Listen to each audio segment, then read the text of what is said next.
Este podcast pertenece a la red Podcast SN.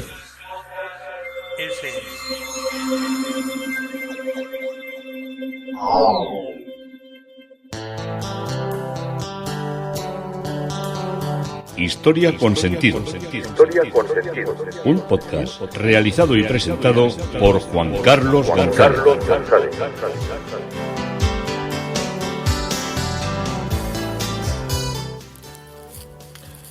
Un saludo a cuantas personas se acercan a través de las redes sociales, de Facebook, de Twitter y de mi página web Historia con Sentido y de la red de Podcast SM. Yo soy Juan Carlos González y un día más encantado de acercaros una parte de la historia. Hoy el tema propuesto es Carmona entre Madrid y Castilla. Continuamos recorriendo diversos museos, diversos templos, diversos enclaves donde la presencia de Luis Salvador Carmona se hace presencia y nos muestra una intensísima creación artística de todo punto de vista interesante y que nos va a permitir decir cuando terminemos de oír todos los podcasts que estamos entre los que más conocemos la obra de este gran escultor. Ya cuando vayamos a muchos sitios no nos va a sonar un escultor de estos extraño o ignoto. Cuando comencé a hacer los podcasts, me acuerdo que el primer podcast que realicé era un podcast referente a Felipe V.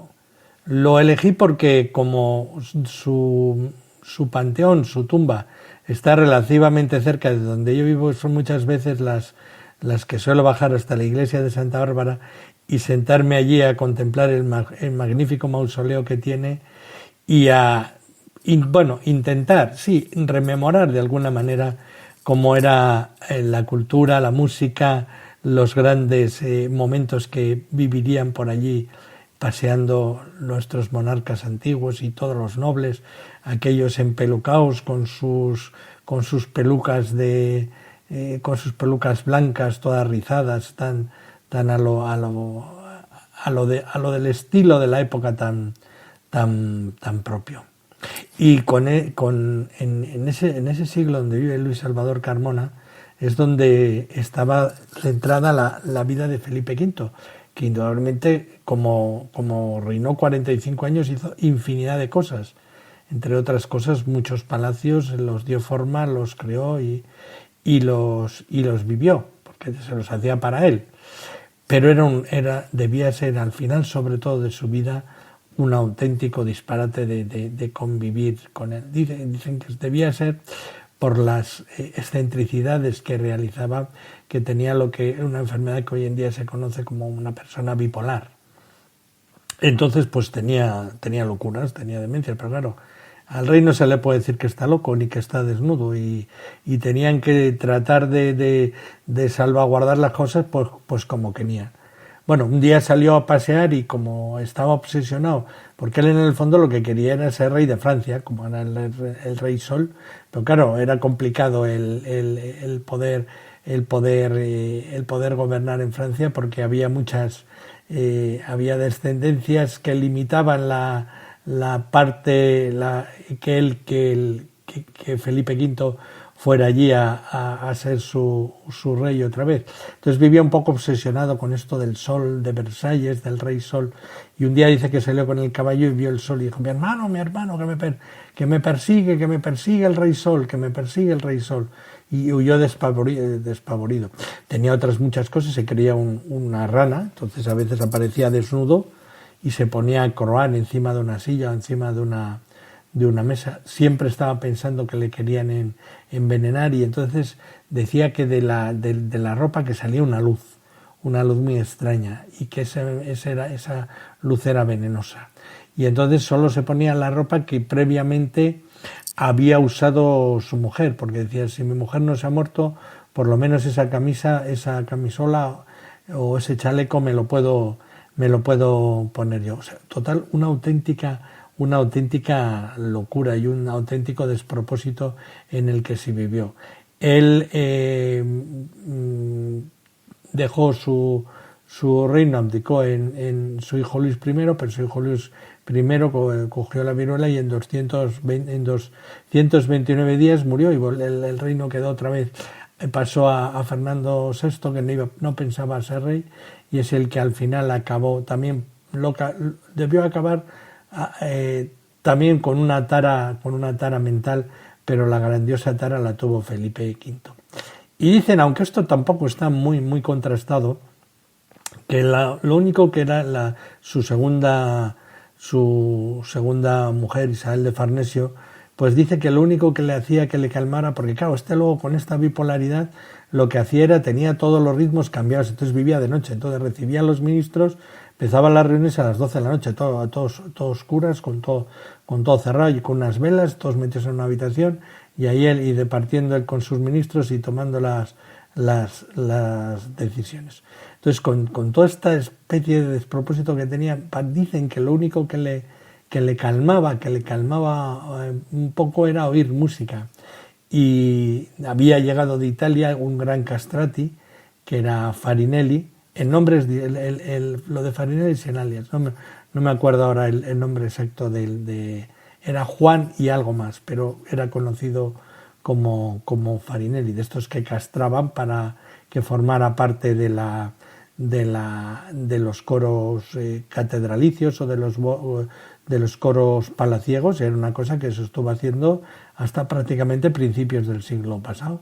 El Vaticano tenía sus castratis, decían que eran castratis porque habían nacido con una tara fisiológica, pero la cosa va de otra manera. Se les castraba para que la voz no les mudara. Perdón. Y este músico era el gran revuelo musical, se producía muchas veces cuando intervenía Farinelli y cantaba sus preciosas obras. Y hoy la más conocida y la que más se ha unido a él a través de la película que se ha hecho es la Lazia Zio Piagna, que es una obra de Händel, que dicen que él la interpretaba con una maestría deslumbrante. Vamos a oírle.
Seguiríamos así, pero no vamos a hacer de esto un foro musical. Solo os pongo unas pinceladas para que nos acerquemos a lo que era la increíble viveza que tenían esta música y que debió tener Farinelli a la hora de interpretar sus obras ante Felipe V.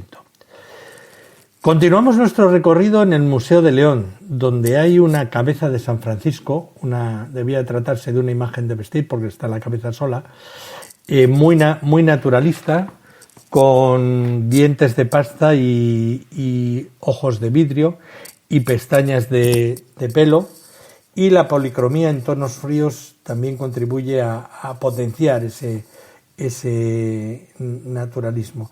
Y se representa a San Francisco en actitud, con la mirada buscando el trance místico. Otra obra que hay en el Museo de Salamanca es un altorrelieve de la aparición de la Virgen y San Bernardo a Santo Toribio de Mogrovejo. El título se las trae, ¿eh? Este altorrelieve de formato rectangular vertical, compuesto por 3 bloques en forma rectangular horizontal con talla en 2 planos. Falta la esquina superior derecha del bloque medio y el bloque superior está fragmentado en 2 porque está bastante deteriorado esta pieza, faltando una buena parte de la esquina superior izquierda. Ocupando el centro de la composición se sitúa una figura masculina arrodillada sobre una nube de 3/4, viste hábito de colegial y levanta la vista al cielo, y dicha figura se encuentra muy deteriorada. Ha perdido los brazos, la nariz y parte del hábito. A su derecha, una figura masculina alada, vestida con túnica, a la que le falta la cabeza, el brazo y la pierna derecha, y a la izquierda, fondo con estanterías, y a la derecha una vista arquitectónica. En la parte superior, ante un fondo de nubes y rayos, se dispone a la derecha una figura femenina, sedente en un trono de nubes, de 3/4 y vestido con túnica, imagen también muy deteriorada a la que le falta la mano derecha, y a la izquierda la figura masculina con hábito a la que le falta la cabeza. Con mano izquierda sostiene una beca que va a imponer a la figura inferior. Parte del retablo realizado por Luis Salvador Carbona, autor cuya obra podemos inscribir dentro del estilo rococó y que avanzará hacia el neoclasicismo en su última época, manteniendo esta alta calidad, y en esta obra se aprecian las distintas técnicas de picado, lijado, trepanado, utilizadas por el escultor para obtener variados efectos. Representa el momento, toda esta historia que os he contado, en que Santo Toribio de Mogrovejo recibe la abeja de colegial de manos de San Bernardo y de la Virgen. Y esta repetida iconografía recoge una tradición según la cual, habiéndose el santo inclinado a entrar en la orden cisterciense, fue disuadido por el propio San Bernardo de Claraval, que le confirmó para que se dedicara a la vida activa. Es una leyenda justificativa del hecho de que cuando es nombrado arzobispo de Lima ni siquiera era sacerdote. Otra obra que tenemos, estamos saltando en esa frontera entre Castilla y Madrid, es una escultura de una Santa María Magdalena penitente que está en la iglesia de Santa María Magdalena de Torrelaguna, Madrid. La iglesia de Santa María Magdalena es uno de los mejores ejemplos de la arquitectura gótica madrileña, aunque en su decoración se mezclan pues elementos góticos y renacentistas, algo usual en las construcciones hispanas del momento. Su construcción abarca desde los primeros años del siglo XV hasta el primer cuarto del siglo XVII. Es de planta basilical con 3 naves, cuenta con 5 capillas en los laterales y los retablos son barrocos y platerescos. Y entre ellos resalta el altar mayor, que no lo vamos a tratar, pero que es una obra colosal, de tipo chorrigueresco, atribuido a Narciso Tomé. Solo esto ya conlleva el interés que uno puede tener en hacer una visita a esa iglesia. Y allí puede disfrutar de la obra de la María Magdalena penitente, que va vestida con el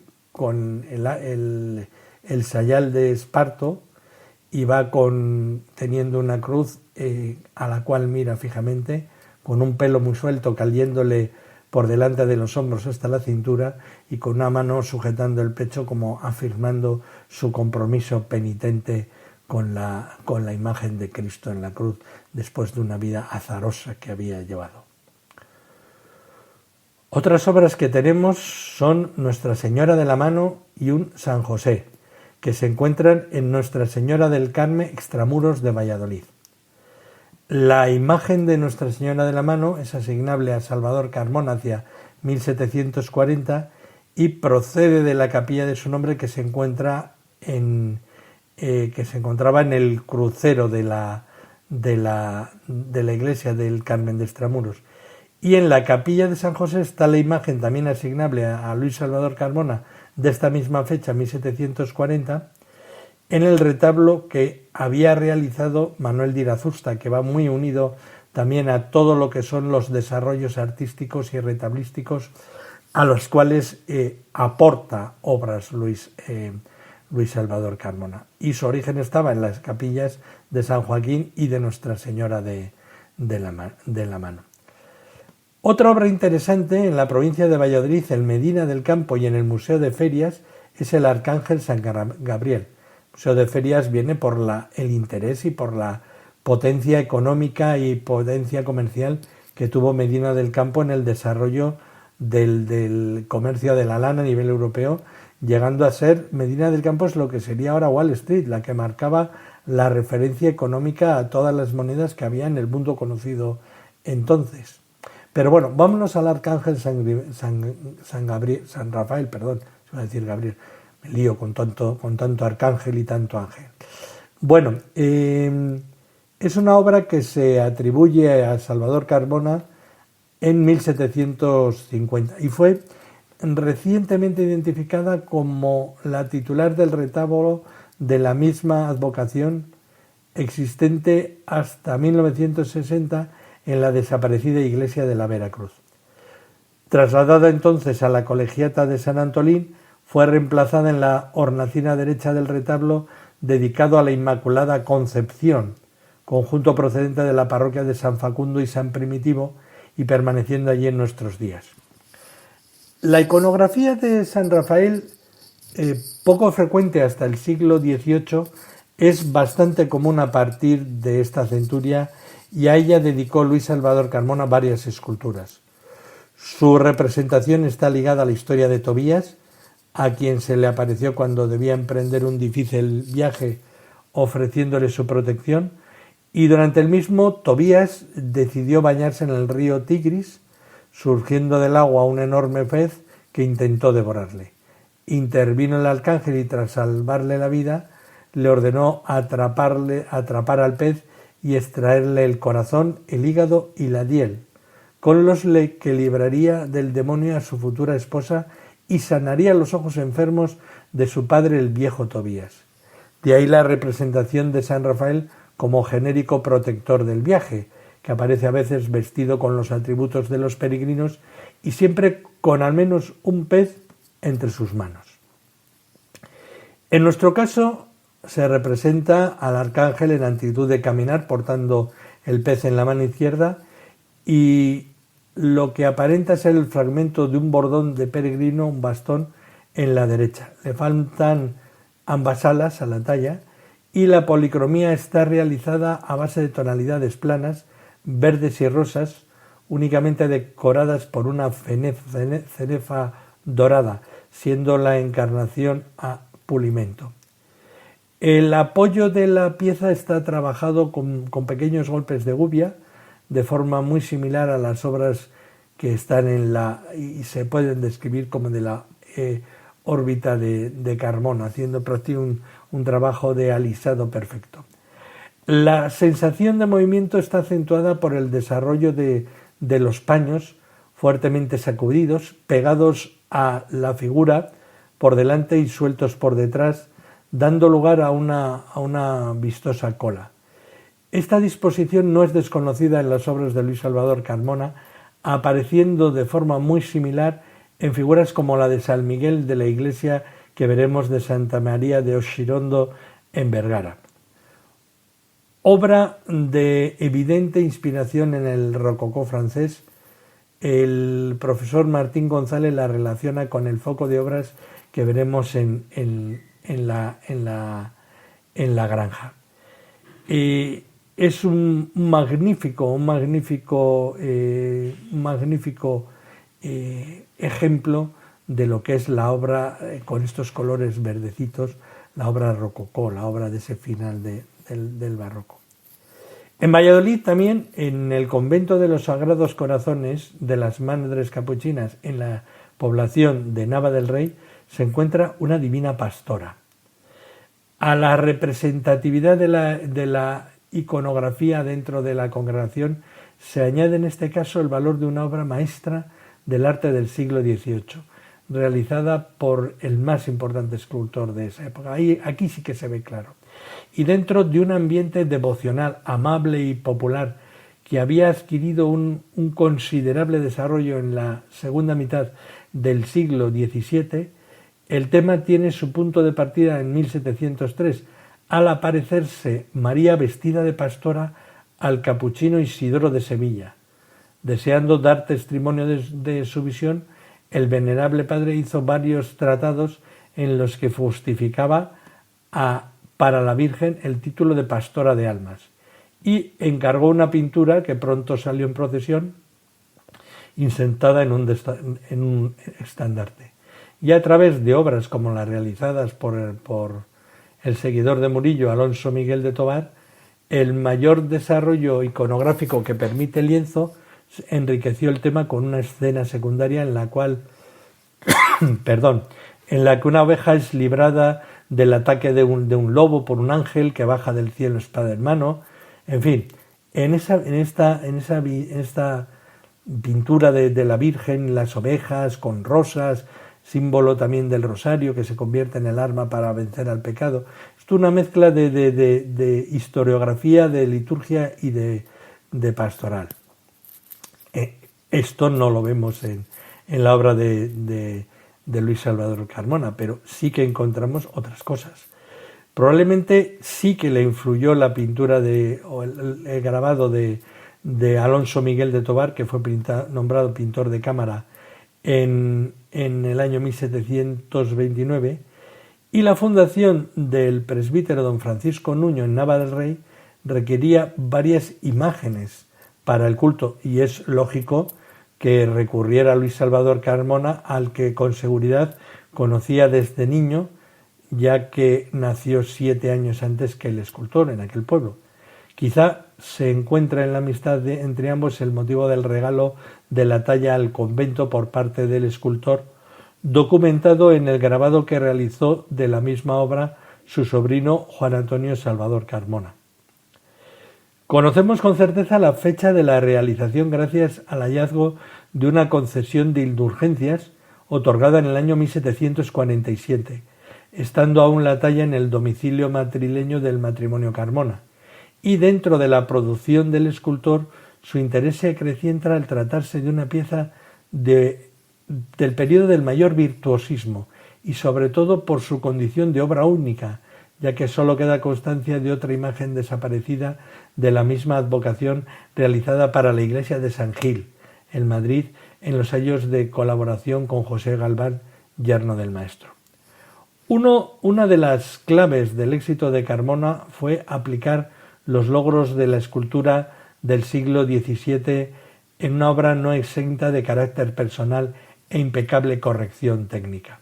De modo particular, la Divina Pastora aparece siempre citada como un claro ejemplo de su admiración por Pedro de Mena, del que toma la composición del busto, del tamaño busto, prolongado y la extraordinaria habilidad con el tratamiento del plegado y los detalles de la anatomía, con lo que consigue un efecto de gran realismo. Al mismo tiempo, su concepto barroco de la escultura le lleva a desarrollar un mayor dinamismo que está patente en el agitado movimiento, como siempre, de las telas, que le lleva a desarrollar una mayor disposición al movimiento. Y esto es lo que también nos indica su autoría: el empleo de ojos de cristal, la pedrería en los cierres de la camisa.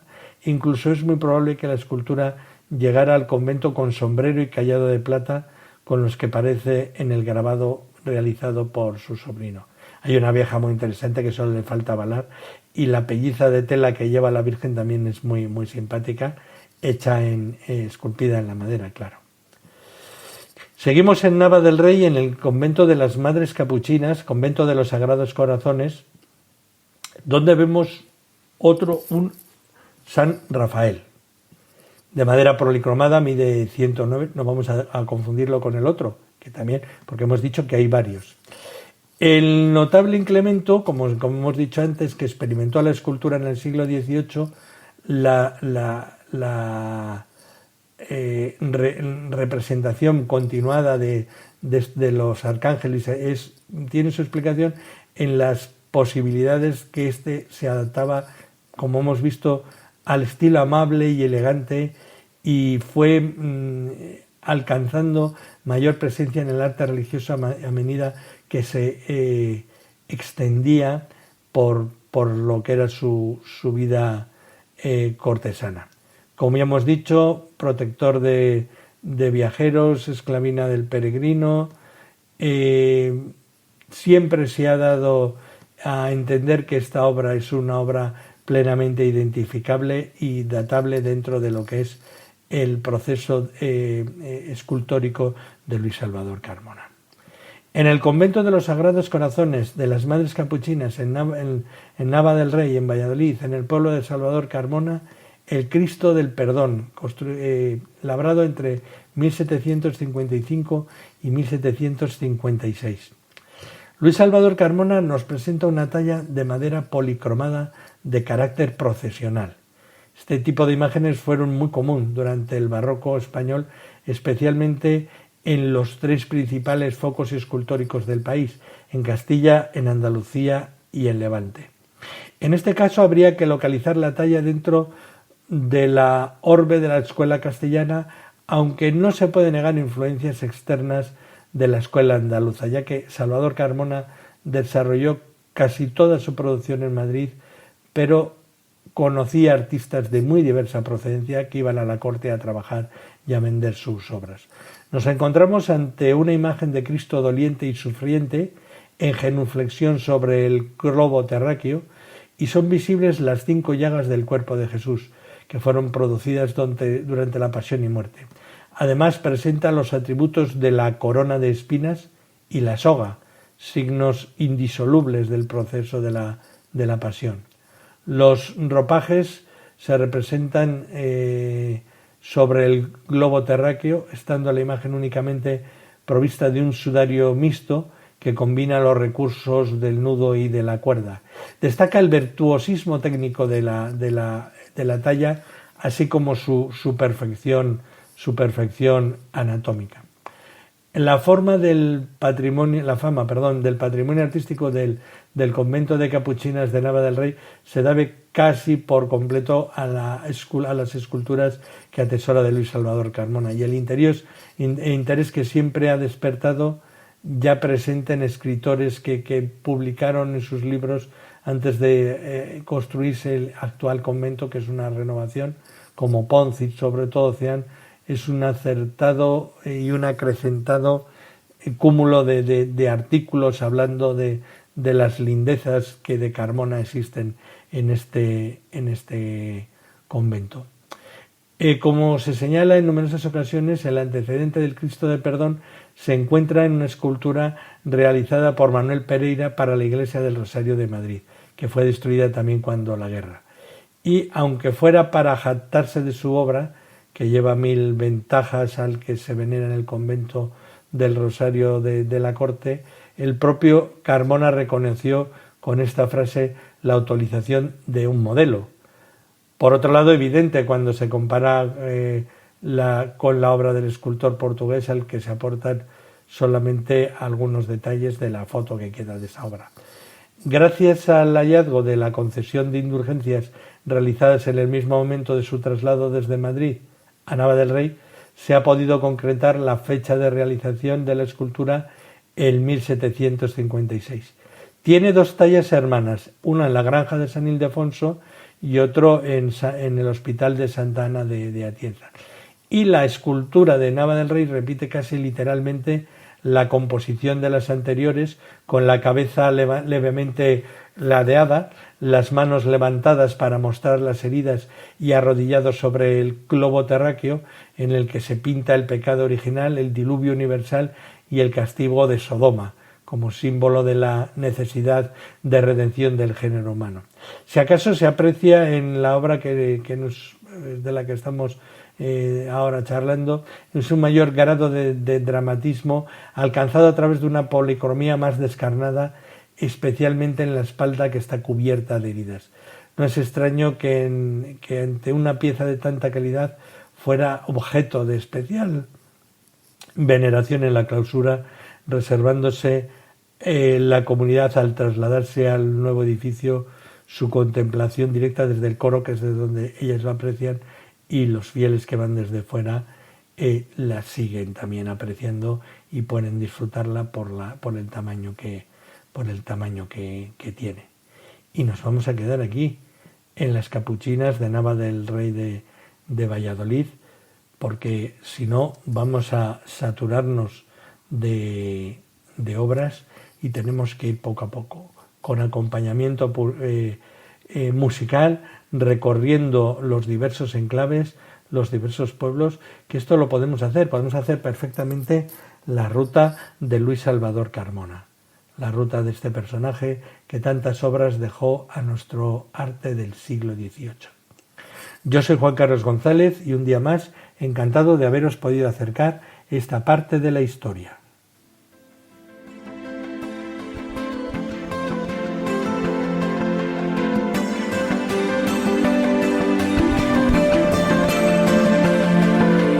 Hasta aquí un episodio más de Historia con Sentido. El podcast que te habla de historias de la historia, sucesos, eventos, como si el ayer fuera hoy. Síguenos a través de iTunes, Spreaker o iVoox. Contacta con nosotros por correo electrónico escribiendo a podcast@historiaconsentido.com. Nuestra web www.historiaconsentido.com. Y en Twitter nos encontrarás como @historiasentido. Este podcast pertenece a la red Podcast SMM.